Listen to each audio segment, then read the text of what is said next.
어제 대검이 수사 지휘권을 수용하면서 법무부 장관과 검찰총장 간 갈등은 잦아드는 모양새인데 그럼 검찰 내부의 분위기는 어떤지 대검찰청 연결해서 알아보겠습니다. 자, 이재희 기자, 어제 대검찰청이 법무부 장관의 수사 지휘에 대해서 즉각 수용 입장을 밝혔는데요. 오늘 추가로 나온 반응이 있습니까? 네, 어제 이후 대검찰청은 추가로 입장을 내진 않았습니다. 검사들 역시 장관의 수사 지휘에 대해 공개 입장 표명을 자제하는 분위기입니다. 이틀 전 법무부 발표에 대해 중상모략이라는 표현까지 쓰며 반발했던 것에 비춰보면 예상외로 잠잠한 모습입니다.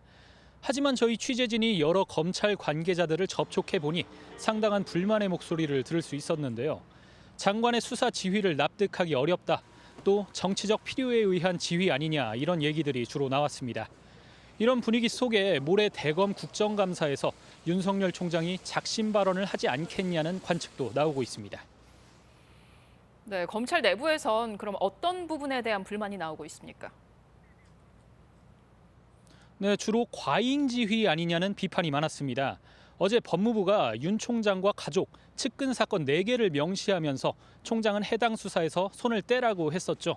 그 근거가 본인과 주변인이 연루된 사건은 회피해야 한다는 규정이었는데 윤 총장이 이미 관련 사건들을 대부분 신고하고 회피한 상태라는 겁니다.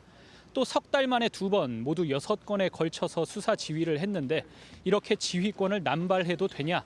이럴 거면 총장이 왜 필요하냐라는 목소리도 있었습니다. 장관의 수사 지휘를 받은 서울 남부지검과 중앙지검은 그럼 이제 지휘대로 본격적인 수사 준비에 들어간 건가요? 네, 일단 서울 남부지검은 검사 로비 의혹 수사팀을 꾸렸는데요. 기존 라임 사건과 무관한 검사 5명을 배치했습니다. 하지만 김봉현 전 회장은 그동안 기존 수사팀을 믿을 수 없다면서 조사를 거부해왔고 오늘도 소환에 응하지 않았습니다. 한편 윤 총장과 가족 사건 수사를 맡은 서울중앙지검도 사건 재배당과 검사 증언 등을 검토하고 있다고 밝혔습니다. 지금까지 대검찰청에서 KBS 뉴스 이재희입니다.